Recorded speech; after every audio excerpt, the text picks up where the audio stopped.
when you get into a reading, then that's, like there comes a point where having prepared too much can get in the way. Exactly. Because it can stop you from being present. It can stop you from being in the space with the person who Exactly. may or may not have anything to do with what I wrote. Hashtag no prep. That's I kind of rant about this on Twitter every now and then. I'm like, you don't need a prep. Like, it's not, if you need to like pull up some charts, fine, but like you should get to, I shouldn't say should, but this is what I'm saying. I feel like you should be able to step up to a chart without looking at it at all and talk to the person and go from there. Like, I truly believe that. It's really about that pattern recognition. It really, you should be able really to recognize is. the pattern. You should be able to look at the chart and be like, oh, this is the direction that things kind of want to head. Exactly. And that's what I teach with my program, Astrology That Hits. It's like, step one, identify the question. Like, that's step one. Ooh. What is the question? Tell the truth. You're literally looking at someone. It's like staring at someone and then just expecting to like kind of just talk about them. It's like we're looking at someone's chart. There's answers to essentially everything. You know what I mean? Like, if you want to get into it, yeah. So what's the question? Because you can just talk about someone's chart with them forever, literally. For sure. Which happens to me too frequently, where they'll be like, I don't know, just do your thing. And I'll be like, all right. And so then I do my thing until the last 2 minutes. And then they're like, okay, but like, what about my boyfriend? It's like, bitch, we could have been talked about this. Why are we? No, see, when they say do your thing, I push back. I'm like, well, what do you want to talk? What's on your mind? And I'll say, do you want to talk about, what's happening in the next couple of months? Do you want to talk about, and then from there, I'll like anchor back into, I always start with like asking questions. What are you doing for work? What's your like dating, living, loving situation? Like, yeah, where do you live? What's your relationship with your family? Like, I kind of cover the angular houses basically before I even dive in.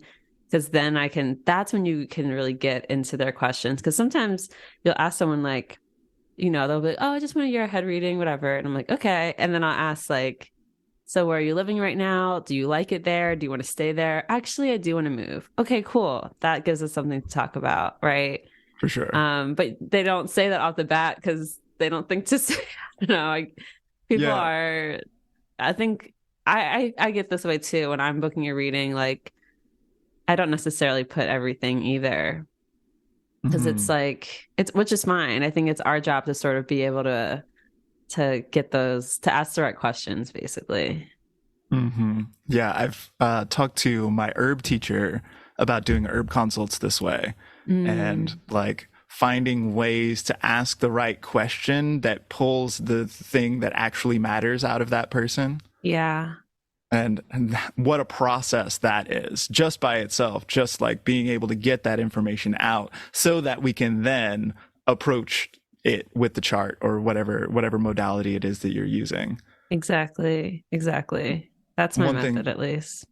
Yeah. One thing that I've found is that like having some kind of prompt is helpful. Like there have been times where I've been like in a party environment or something like that and like ready to read some cards. And then I'll ask what the question is and they'll be like, oh, I don't know. Like, and everybody sort of freezes up until one person asks a question. And then everybody's like, oh, I got something. Yeah, exactly. Yeah. That's so true. Yeah, dude. It's such I don't know. It's definitely, I think, the best part of my job. I love doing consults. I think a lot of people don't, which is fine. I'm a 7th house person. I love like stepping into that space with a person and just like hearing about their lives and like ask them questions and getting into it. And then, yeah, pretty much like the first 30 minutes of my consults are always just talking about their lives and me asking questions, and it has almost no astrology in it. And then I'm like, okay, cool. Let's look at the astrology. And then I'll kind of dive in from there with all this knowledge about them now that I can like apply to their chart. I don't even look at the chart usually for the first, I just like have it up and I'm just like taking notes about their life. And then I'm like, okay, now I'm going to look at the chart and apply this to that. Because Sure. yeah, I just feel like going in with all these preconceived notions and, you know, about the chart and about who they are and all this stuff, it's like it's fine, but it might not be helpful for them. You might be spending a lot of time doing work that's not even relevant to where they're at right now, what they need right now.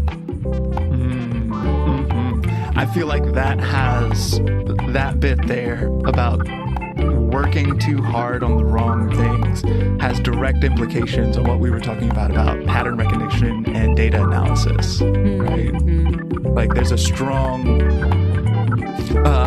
good astrologers will be able to find that piece of thing that is actually relevant to what we're dealing with quickly and find ways to do that that might not necessarily be linear.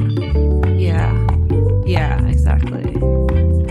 Oh yeah, my Mercury in Sag loves a non-linear process.